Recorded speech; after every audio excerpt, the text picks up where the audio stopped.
اور اگر اللہ نے ان کے بارے میں جلا وطن کرنا نہ لکھ رکھا ہوتا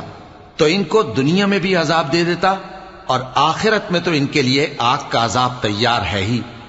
یہ اس لیے کہ انہوں نے اللہ اور اس کے رسول صلی اللہ علیہ وآلہ وسلم کی مخالفت کی، اور جو شخص اللہ کی مخالفت کرے تو اللہ اسے سخت عذاب دینے والا ہے۔ مومنو، کھجور کے جو درخت تم نے کاٹ ڈالے یا ان کو ان کی جڑوں پر کھڑا رہنے دیا، سو یہ اللہ کے حکم سے تھا، اور اس سے مقصود یہ تھا کہ وہ نافرمانوں کو رسوا کرے۔ اور اے مسلمانوں، جو مال اللہ نے اپنے پیغمبر کو ان لوگوں سے جنگ کے بغیر دلوایا ہے، اس میں تمہارا کچھ حق نہیں، کیونکہ اس کے لیے نہ تم نے گھوڑے دوڑائے نہ اونٹ، لیکن اللہ اپنے پیغمبروں کو جن پر چاہتا ہے غالب کر دیتا ہے، اور اللہ ہر چیز پر قادر ہے۔ جو مال اللہ نے اپنے پیغمبر صلی اللہ علیہ وآلہ وسلم کو بستیوں والوں سے دلوایا ہے، وہ اللہ کے